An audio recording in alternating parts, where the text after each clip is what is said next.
All right, welcome in. Late Kick is live. It is Thursday night, December 3rd, the year of our Lord, 2020. I got a smile on my face. I'll tell you about it in just a second. It's disgusting, but I am going to, in the interest of full disclosure, tell you what I'm smiling at. We got Week 14 predictions tonight. We did a lot of them already Tuesday night, so if you want the long form, who did we do, Colin? We did Bama LSU, mercifully. We did Bama LSU, A&M Auburn. Those are already available on the 24/7 Sports YouTube channel, so you can check those out in individual form after the show, of course. We humbly, but we plead with you to just stay tuned until the show's over. We've got the latest out of Texas. We've got the latest out of South Carolina. There's a coaching search going on. There are rumors that a coaching search is imminent. I don't necessarily know how sure to be about that. We're going to dive into that, though. Don't worry.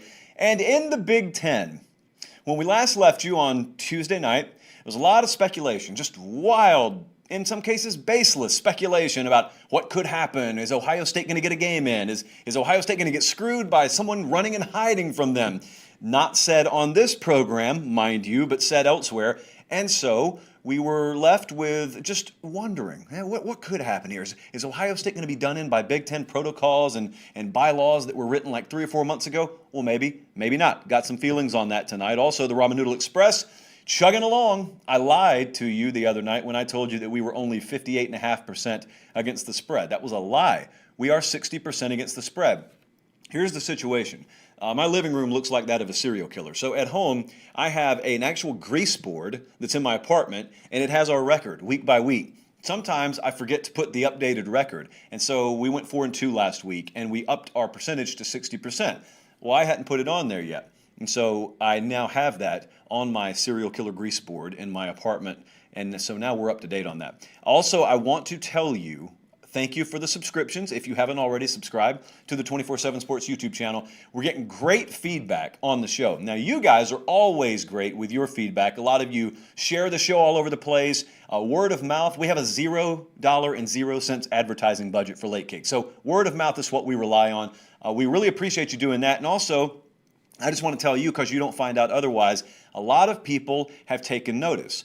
Not in the audience. A lot of people in management positions at 24/7, but CBS Sports as well. They take notice. You never know when they're watching and when they're not watching, but they realize that the traction that we've gotten is because of you guys. So I realize that too, and I just wanted to say I appreciate that. Anytime we get good feedback, I just want to pass it right on to you because it's really feedback they're giving you, whether they know it or not. So let's dive into the show tonight because we got a lot to get to. I am going to get to predictions in just a second. We're going to kind of bounce all over the place in tonight's show. But I wanted to start with what you've been talking about all day. And I just saw someone ask, okay, so let me pause and let me tell you, a couple of minutes ago, Colin and I, we were doing sound check. And I was telling you, I was going to tell you why I was smiling when we came on air. So Colin and I, we come in here about 15 minutes before airtime and we do the sound check. And we got, the earpiece right here, the IFB. I've got that in my ear so I can hear Colin's sweet voice anytime he wants to talk to me, and which he never does during the show, which is very admirable, by the way. But when he needs to communicate with me, that's how we do it. Now, sometimes when you've used the same IFB for quite a while, you have a very, very nuanced, advanced medical term, and I don't know if all of you are going to be able to grasp it, but it's called earwax. And earwax really builds up in the IFB, and sometimes it builds up to the point where it just clogs, and all of a sudden I can't hear Colin anymore. Now, as I told Colin, a normal person would, well, first off, wear multiple shirts on air. But since I don't do that, you also got to understand the part B here in that I'm not a normal person who just goes and buys a new IFB. So there is an alternative, and the alternative is take that bad boy out of your ear and just go. Let me repeat for those in the back. You got to do that, and then it removes the earwax. Doesn't take it out, it just moves it around, where you open up enough of a passageway where the sound can come through. So that's what I had to do moments before we went 3, 2, 1, you're live, and that is why I now can hear Colin in the event that he needs to talk to me. So you asked for it in the chat, I gave it to you. That's how you clean your IFB out. You can use that at work tomorrow or in class if you're still in college. Feel free. All right, Big Ten changes could be coming. Now, I'm going to pause here. It's not necessary at the moment. We're just doing contingencies tonight. We're just doing mere hypotheticals because right now the Ohio State Buckeyes are a 23.5-point favorite against Michigan State Saturday. Ryan Day will not be the head coach in that game. He's still in quarantine. However, the Buckeyes will go into East Lansing and probably win comfortably. I mean, I expect them to win Saturday. They are such a comfortable favorite, we're not even going to break down the game tonight. I want to break down more important matters. Back in fourth grade, I was trying to say, where can I draw a reference point? Where can I go back in time? Where's the data point? And the data point naturally for me is in the geography bee in fourth grade. There was a girl, not going to use her last name, but there was a girl, first name Whitney, in Miss Holland's fourth grade class there at Sherwood Elementary School in Phoenix City, Alabama, where I was enrolled, even though I was a citizen of the state of Georgia at the time, but the statute of limitations is up now. And she was a literal genius. This girl was extremely sharp, and we knew that we didn't stand much of a chance against her in the geography bee. However, we show up to school that day. We're ready to compete. We show up to school, and there's no Whitney. She's nowhere to be found. And we hold the geography bee, and we think we got this because she didn't show up. So, I mean, yours truly is in the running at that point. A bunch of my buddies are in the running. I can't even remember who won, but the point is it's irrelevant. There's a reason I don't remember. Because you know what Sherwood Elementary School did? They took Whitney and they shoot her right on into the finals anyway. She was a no-show because she was sick, yet she was so smart that they just said, listen, let's be real, idiots. We all know she would have smoked you. And so you barely know where the corner of Phoenix City, Alabama is, much less what the capital of Wyoming is. So she would have smoked you, and they were right. And so she gets pushed on into the finals. Now, in one sense, we were mad, but in the other sense, we knew they were right. So there wasn't too big a hubbub made about that. And the reason that I say that is because it could be about to go down in the Big Ten. The focus this whole time in the Big Ten and the hope, for lack of a better term, amongst fan bases like Texas A&M is maybe Ohio State's just not going to be able to get enough games in, and they're not even going to be able to qualify for their own conference title game, and that's going to be this sort of direct, indirect way that we can back our way into a playoff spot. Well, we spent a whole lot of time focusing on that, and we probably didn't spend enough time focusing on the fact that all that's written in pencil.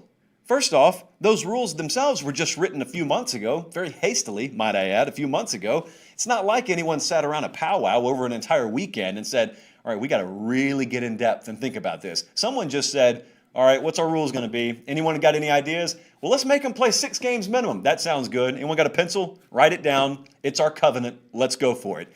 And so it's written in pencil. Well, you know what you can do with the pencil? You can flip that thing upside down and you can erase whatever you wrote. And my feel, as now we're getting closer to the edge of the cliff, and you realize there is a very, very heavy favorite in the Big Ten to win the conference that may not get to play for the conference title. My feel now, overwhelmingly, after talking to a couple of folks, but my feel even before that is the Big Ten is not going to let Ohio State miss out on a chance to play for a conference title if the only thing that stands between Ohio State and a trip to Indianapolis is Big Ten protocol.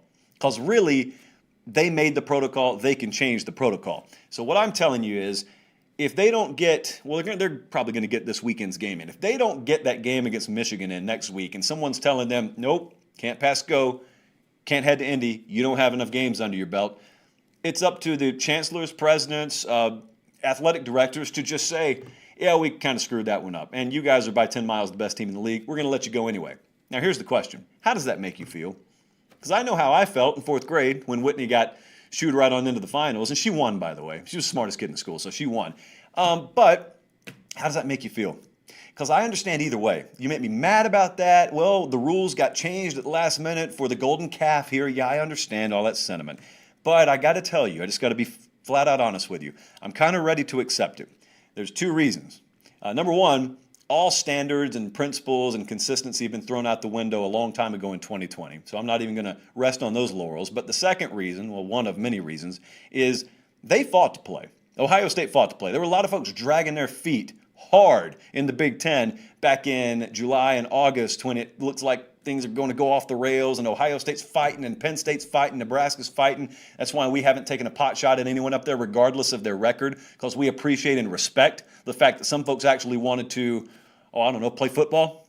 Shame on them. Brand them on the neck. They should never be allowed in some circles that you're in again. But my point is they fought for it, and there may now be some issues that are or are not within the realm of their control that may keep them from being able to play for a conference championship. And my whole point is, if those are the factors that are in place, and they are, and then the other factor is it's so blatantly obvious there's not anyone in that conference that's holding a candle to them right now, I'm just ready to accept it. In a normal year, it's garbage, but in a normal year, this wouldn't be a conversation to begin with.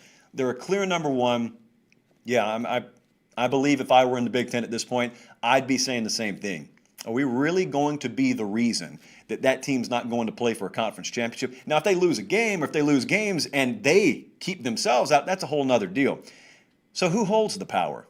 Because I know everyone wanted to, put a target on Kevin Warren, and it's not that we were the biggest fans of Kevin Warren back when this was initially happening. That's the conference commissioner, for those unfamiliar. But the thing's going to fall in the same set of laps that it did when we were talking about whether or not we were going to have a season. And that's presidents and chancellors and athletic directors. Barry Alvarez at Wisconsin kind of intimated that change could be coming, I think, in an interview he did yesterday or day before yesterday. So you got, here are the paths. Number one, just get the Michigan State game in and get the Michigan game in, and they'll probably win both, and we'll be good. And they'll go on to the Big Ten title game, and all's well that ends well. And at that point, if they lose, they lose. If they win, they're probably in the playoff, which will create a whole separate discussion that we will get to in due time. You also could get this weekend's game in and then find out that you can't get the Michigan game in. Now, as it stands, again, the very, very rigid view of that is, well, if you can't get that game in, you're not going to have enough. You can't go to Indianapolis. Well, then you have two more paths. You could either have the Big Ten step in and say, nope, you can go anyway, or you could have the Big Ten step in and say, we're going to allow you to schedule another game. Find someone in the conference, find Nebraska, find whoever you want to, schedule another game, and just dial up a win, essentially. But schedule another game, get your minimum requirements met. We're going to allow it. This is our fault. This is our fault to begin with. And so you do what you need to do, and then we'll do what we need to do on our end. My point is, I highly expect Ohio State to play for a Big Ten championship one way or another. Now let's talk about games that are going to happen this weekend all across the country. Week 14 predictions, games we haven't already gotten to. Really interesting game in Knoxville Saturday. It's the 3:30 Eastern Time CBS game of the week. Florida is a 17.5-point favorite against Tennessee. Had a lot of you hitting me up in the DM saying, why isn't this number bigger? And my answer back was, why waste time asking me? If it seems like such sure money, just go bet it. By the way, this number is still available. This would be a very confusing upset. I know there have been bigger point spread upsets this year already, but I mean, how would you feel if you're watching your TV and it's about 6:30, 6:45, 7 o'clock, and you're watching the clock wind down and Tennessee is eking out a 31-28 win over Florida? Like, that would be pretty crazy. Not out of the realm, but it'd be pretty crazy. Two 2020 hard trends that have to be bucked for that to even enter into the possibility in Saturday's college football action is, number one, Tennessee on third down. You can either remember their whole season in which they've been horrible. In fact, where is it at? Yeah, they've been 14th and dead last in the SEC in third down success offensively. Or you can just go back to the last game you played, and that was Auburn. You can say, well, we were 60% on third down that day. Now, as it turns out, it doesn't really matter how many third downs you convert if you throw pick sixes in the red zone. So you want to avoid that. That's a whole separate trend, the picks and whatnot, that I'm not even going to entertain right here. Secondly, the guy that threw that pick six against Auburn, probably not starting at quarterback.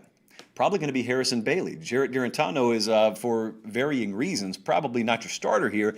And so Harrison Bailey, you know what he needs to do for them to have a shot Saturday is he needs to have a little JT Daniels in him. He needs to come out and exceed expectation, just the way JT Daniels did in that Mississippi State game for Georgia. Now, it turns out they needed every single one of those first downs and every single one of those big throws from Daniels, just as Tennessee would need from Bailey Saturday night. But here's the problem.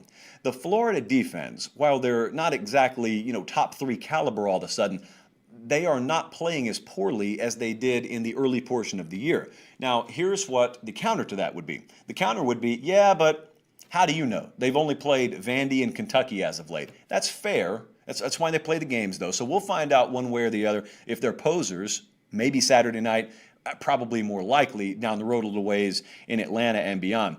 But I just don't think Tennessee defensively has any answer for this passing attack. And for that matter, I don't think many teams do. But the difference is, maybe, and this is all capitalized letters here, maybe Tennessee puts together a run game, kind of like they did against Auburn. They ran the ball very well against Auburn. It's just the turnovers deemed that irrelevant. But maybe if you do that and you shave off some Florida possessions and your pass rush has been good at times. Tennessee's pass rush has been able to generate some pressure at times. But maybe they force some turnovers. Maybe all of a sudden it's Tennessee that's the beneficiary of the turnover margin. And then Harrison Bailey, like I said, pops of performance that exceeds your expectation level. These are so many things that would have to go right. And to be honest with you, I'm not calling them to go right.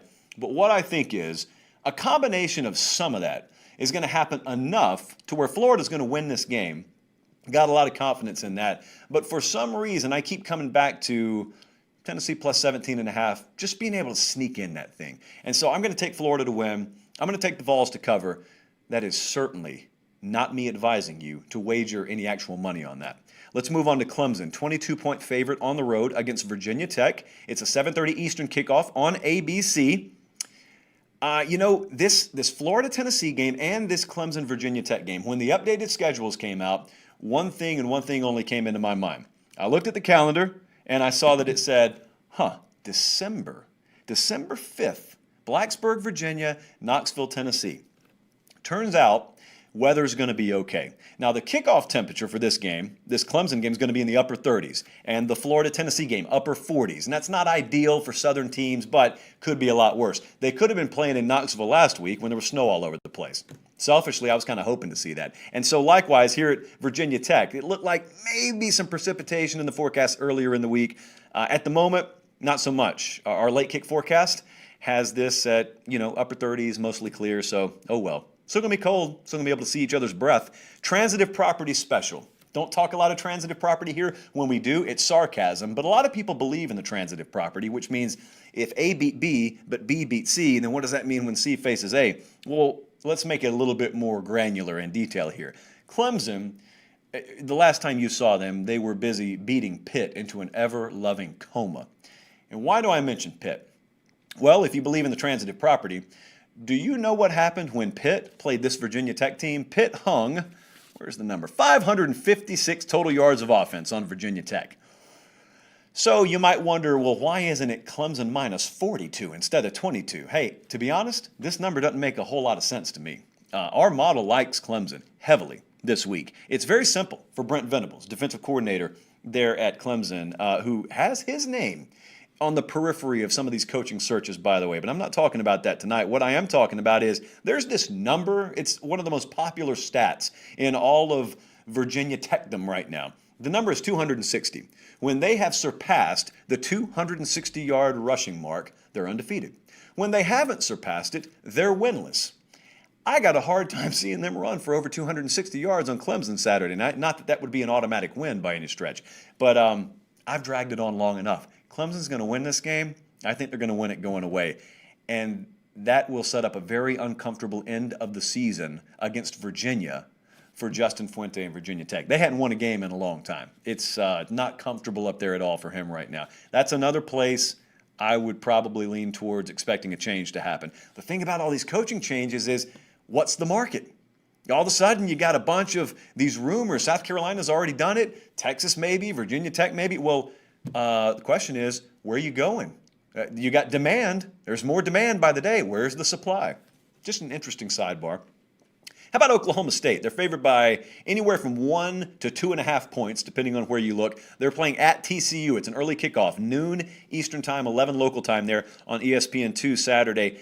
Oklahoma State is still alive. I don't know how many of you realize this. They are still alive in the Big 12 title race. Like, they can still make it into that game. They need some help. They can still make it into that game. Now, before I dive into this, I don't know. I can't remember where I saw this today. I mean, it's public information. Sourcing is not critical on this. Gary Patterson and Mike Gundy, who are the respective head coaches here of TCU and Oklahoma State, in a world where we are talking about coaching changes and hot seat rumors and whatnot, do you realize the combined tenure of these head coaches at their current outposts is 35 years? Gundy has been at Oklahoma State since, I want to say, 2005, and Gary Patterson has been at Oklahoma, or at TCU rather, since 2000. So this is a long time, man. Those are by far the two longest tenured head coaches in the Big 12. Chuba Hubbard last week for Oklahoma State was announced that he wasn't going to play. I think he opted out, actually. Was it injury or opt-out? Either way, he wasn't in. And there was a lot of panic. We had Oklahoma State minus the points, and I made sure to tweet out, no, this doesn't back us off our pick at all. Of course, we have confidence in Desmond Jackson.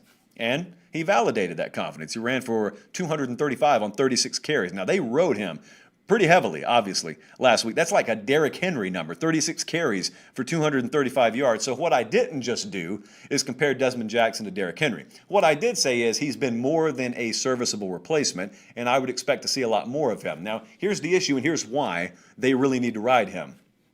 As good as their offense has been, Oklahoma State's, what they were known for early in the year, defense, has not been there as of late. They've given up points, they've given up yards, and TCU will be more than happy to cash in on that. So when you want to talk about the importance of shaving some possessions off, you run the ball and bleed some clock, shave some possessions from TCU and get yourself a win here.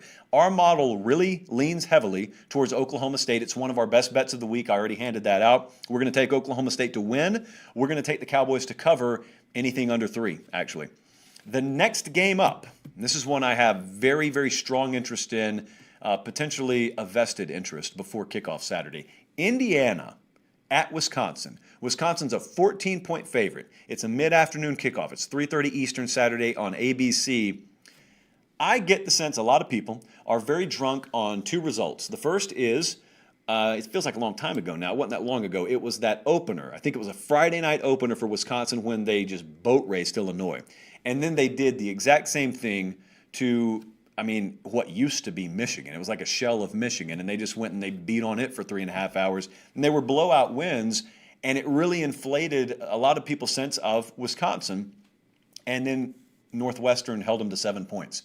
And they turned the ball over a ton, and all of a sudden they looked so disjointed and out of sorts. And, well, which team is the real Wisconsin? Like, that's what everyone was left asking. And now they're 14-point favorites against Indiana. And when I say that, I think a lot of you may think I'm unaware that Michael Penix is out for the year. That's the quarterback for Indiana. And I am totally aware of that. I was just talking to Bud Elliott today, and I told him, for the record, he agreed. But I told him, man, is it just me, or has the market really overcorrected for this Penix injury? He's a very good player. He's been the heart and soul of their offense so far this year. But, man, they got a pretty talented backup quarterback there in Tuttle. A former 4-star guy. I know a lot of people in Indiana circles have talked about it all week. I don't know that nationally it's been a big talking point, but we have a long history on this show of finding teams whose quarterbacks are out for the year and then betting on those teams the following week, because the market almost always overcorrects. No one in their right mind ever wants to put money on a team whose quarterback just got knocked out for the year. Well, we're probably going to do it this week. I'm certainly, with all due respect to Wisconsin, I'm certainly taking the Badgers to win. I think the number's way too inflated, though, so we're going to roll pretty confidently with Indiana plus the 2 touchdowns. Wouldn't be surprised at all if we end up putting this out as an official play. So on a related note, you'll want to follow me on Twitter for that, @LateKickJosh. Final game that got added about 15 minutes ago, BYU is, Brigham Young. I can't round that Y. So Brigham Young, -10 at Coastal Carolina. Yes, friends, it's happening. I don't know that the equipment truck has arrived yet, probably somewhere in Arkansas, but they're on their way. It's a 4:30 kickoff, ESPNU. Not a long breakdown on this game. However, I'm starting to lean very heavily towards the Cougars there. There are a lot of A-level parts, A-level components to their game. They got an A-level quarterback, probably a future first-round quarterback. A lot of you have watched him already. If you haven't watched him, I would encourage you, take some time. 4:30 game here, just carve out some time. Watch a quarter and a half. Very, very talented pieces, quarterback and otherwise, on this team. Offensive line, defensive line, they've both been phenomenal. They got a dynamite run game. There are just a lot of elements that are very hard to stop about Brigham Young. And I don't necessarily know, with all due respect to Jamie Chadwell and what he's done there at Coastal, I don't necessarily know what's happening in Myrtle Beach Saturday either. So we're going to take Brigham Young to win. We're also going to take BU to cover the 10 points. And that concludes our added Week 14 predictions. Looking forward to this week. We had a couple of weeks ago people talking about how slow it was, and it ended up not being that way, but hadn't had that since. We got a really good slate here, got really good slates coming up. Now, coming up, no, not this weekend. Well, maybe this weekend. Side note, I was just thinking out loud there. Coming up at South Carolina, we still got a coaching search going on at South Carolina. Now, the very latest, things change. Things change a lot. That's why we continue to touch on this every single show. When we last spoke together, I was talking to you about, and then you were kind of talking back to me in the chat and DMs, about how you felt about Shane Beamer. Shane Beamer is current tight ends coach out at Oklahoma, and he's got strong ties to the program, got a lot of folks around the program that have been lobbying for him, very supportive of him, former players, yada, yada. We touched on that the other night. And it was thought and widely reported that he was the leader in the clubhouse for this job. Now, the other night I told you I wasn't 100% sold on that sentiment. He very well may have been perceived as the leader, but I also told you I thought Billy Napier could change that with one phone call. And I still believe that. Now, the only difference is I think the public sentiment around this coaching search has sort of shifted more towards what I was talking about the other night. And I have followed it, obviously, day by day. I've talked to a lot of folks I know, listened to a lot of folks who are very close to the South Carolina beat. I think the guys over at the Big Spur have continued to do just blowout coverage of this. I mean, every whisper, every time someone changes their parking spot, there is either an update from Tony over there, John Whittle, or Sherbert. So, I mean, they got it all covered from every angle. You may not like what you hear sometimes, but it's really good information over there. Now, I've heard largely what they've heard today. There have been updates they've posted over on the Big Spur throughout the day. Billy Napier was never out of this. This was never close to done. As far as I was concerned, it was never close to done. But here's what has been reported today. And again, I've talked to folks maybe that they've spoken with, maybe that they haven't spoken with, who back up all this. And by all this, I mean Billy Napier's second interview for this job, first in-person interview for this job is going to come Saturday. Now, they play App State Friday night, so he will be free on Saturday. He's also past COVID. You know, there was that little pesky detail that, well, he had COVID and he was in quarantine. So those in-person interviews, kind of hard to do when you can't be within a certain radius of any human beings. They know what he wants. He's told them what he needs. And let me revisit a couple of the misnomers out there that I saw just kind of floated around. Sometimes when you hear that South Carolina can't meet so-and-so's demands, what you automatically think is they want to get themselves this much money, and then the school, in this case South Carolina, is balking at that. And what that translates to a lot of times is he wants to be paid this and they want to pay him that. Sometimes that's the case. Other times that's not the case. More oftentimes, and I think what the situation here is he's wanting a total resource pool, which extends well beyond just how much money is going into his pocket, that maybe hasn't been signed off on yet. And that may mean everything from certain very, very specific facility updates that he wants, and I'm very speculative on that. That's not anything I've heard. But it could be, as an example, that it could be that he wants a certain level of support staff. Maybe he wants 13 guys here, and they'll only agree to 8. It's those sorts of very, very fine, detail-oriented points that if you can't get them all signed off on, maybe you're willing to bend, maybe you're not. Maybe you want a certain guarantee for your assistant coaches. Maybe you want this much money for your defensive coordinator, and they'll only give you that much money. It's that sort of deal. And so there has been no agreement, or there's been no slamming of the door anyway. That is what negotiation is all about. Maybe you get yourself in a fortuitous enough position where you can do it in your professional life one day. Well, you only get a few of them, even in this profession. I know this is bigger money in all likelihood than you and I get to talk about, but you're still only getting to be in that arena a few times. And like I said the other night, remember what you're going to ask the head coach of South Carolina to do.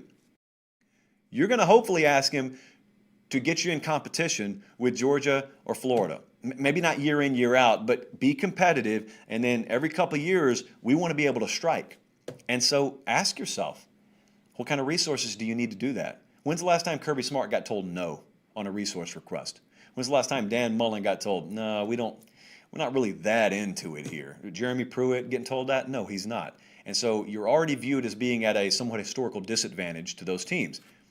If you're a competitor, you don't care about history, like I said. But if you're a competitor, you're also smart enough to understand, hopefully, I got to have all my yeses. I got to have all my boxes checked. Or else I'm going to come in here and I'm going to go 500 and look you in the eye and say, what did you expect? You know, that's why I don't think anyone should ever be fired from Vanderbilt. You can look at the 0-win column all you want to. I can look at the fact that there are high schools in Texas that have better facilities than they do. And yet you're asking them, hey, got Georgia coming in here Saturday. Like, go get them.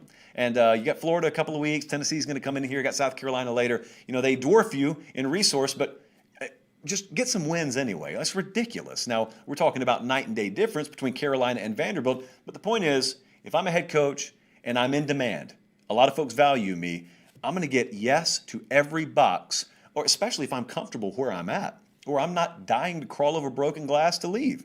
Now, I want to ask this as well, because I've talked to some people, And there's a feeling out there that, oh, we shouldn't pay that much. You know, the hypothetical figures that are being floated out there about what it would take to get Billy Napier to South Carolina. Oh, we can't go that far. Well, let me ask you something. Where did this sudden fiscal hesitancy come from in Columbia? And I want you to bear in mind what you just committed to buy out a coach. You're about to pay a guy darn near $250,000 a month for the next 4 years to not coach your team. That's Will Muschamp. What is an added couple of $1,000,000 a year at this point? Like, that's what I'm not grasping. And I also want you to understand this. As I told you, I was watching Moneyball the other night, the Oakland A's story. Friends, that's baseball. No one's moneyballing their way to an SEC championship. No one is cutting corners financially and still getting to Atlanta. You can't do it. This is a different world. College football is a different world.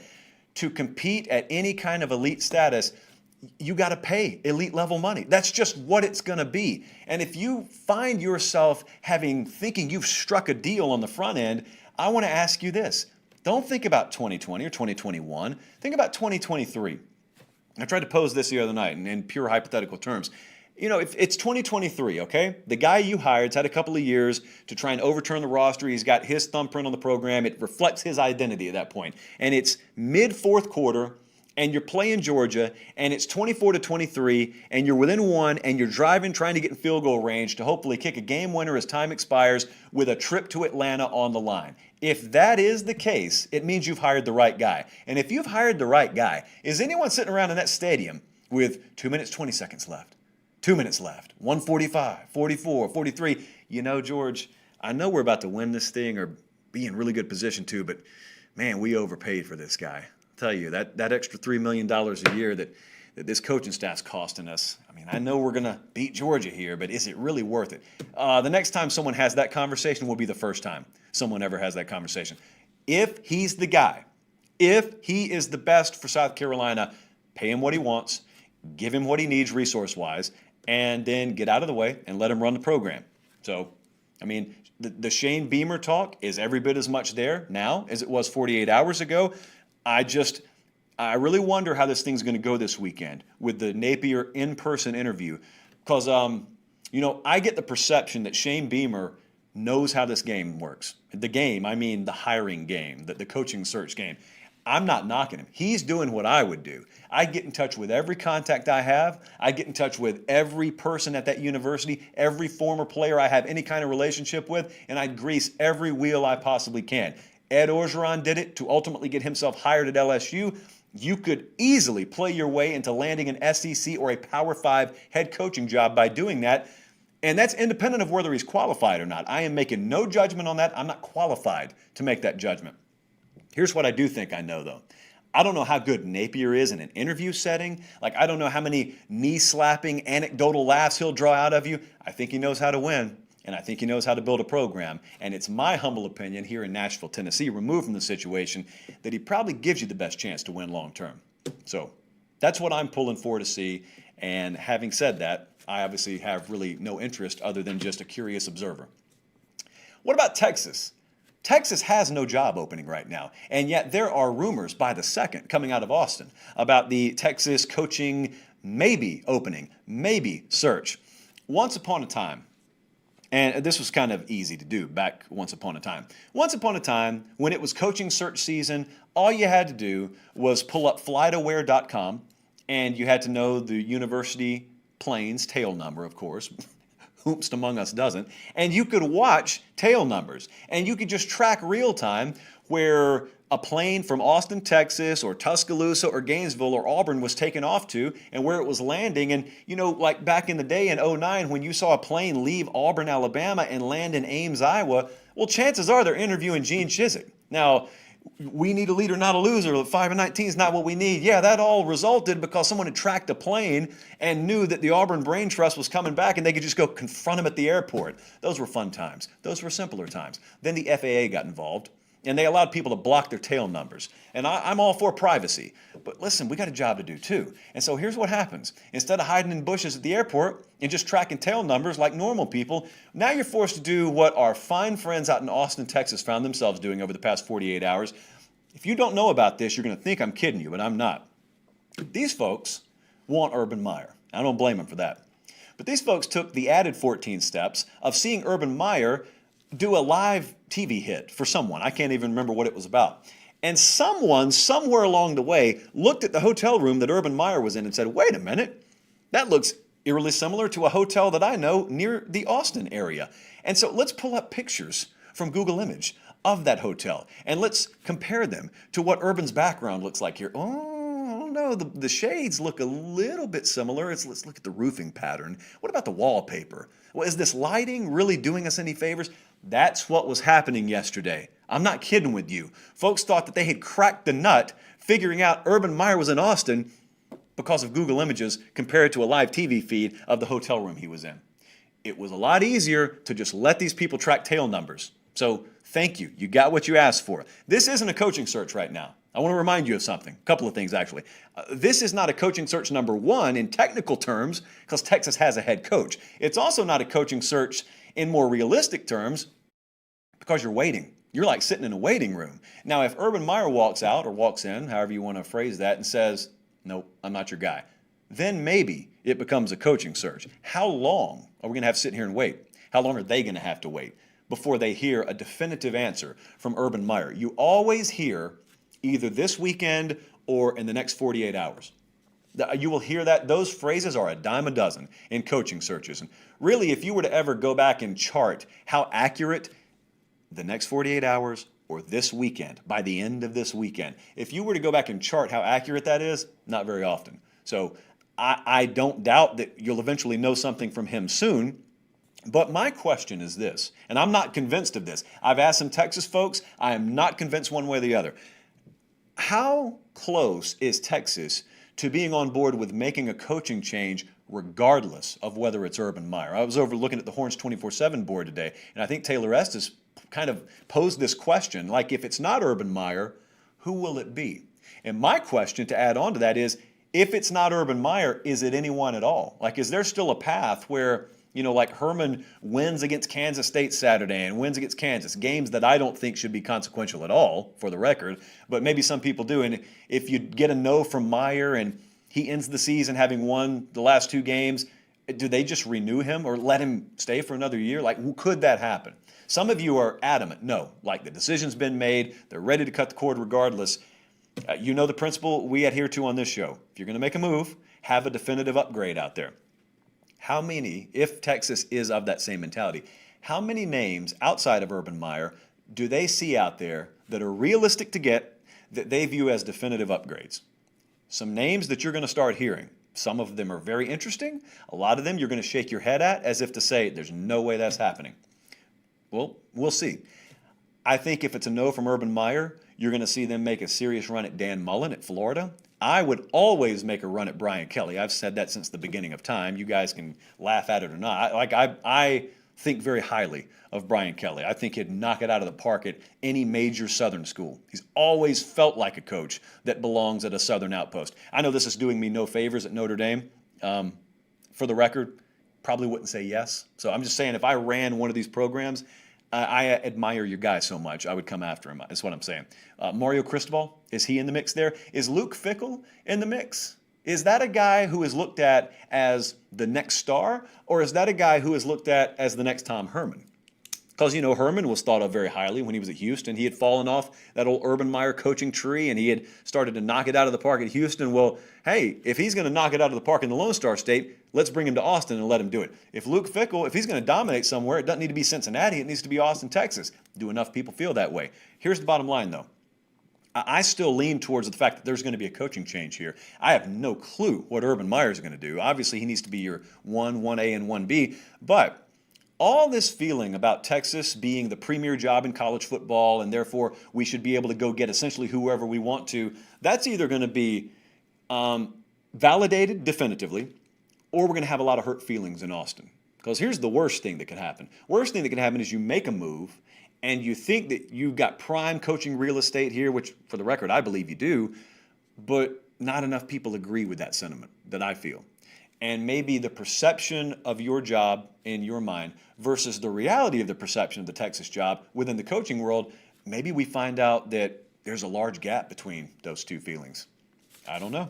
Hey, selfishly, I hope Urban Meyer takes the job and we don't have to worry about it. Let's go to the Ramen Noodle Express to wrap it up here on this Thursday evening. We are, as I said, right on 60% against the number this year. It's a phenomenal number. For the record, we've only been at 24/7 a few months, but I've done a version of this show for the last 5 years. We've landed above 56% with this thing every year over the last 5 years. So well, that's a lie. I blasted all over the place, but I'm proud of it. I'm proud of the number that we can put up. So here are the games that we've already moved on this week, and then I've got a couple of new ones for you tonight, and I'll stress it in just a second that we're not done yet. So here are the games that we've moved on already. West Virginia, +7 against Iowa State. There are some COVID concerns with West Virginia. Felt it out today. It's not anything that would make us back off this game. We like West Virginia +7. Washington -10. That game has since moved to 11.5.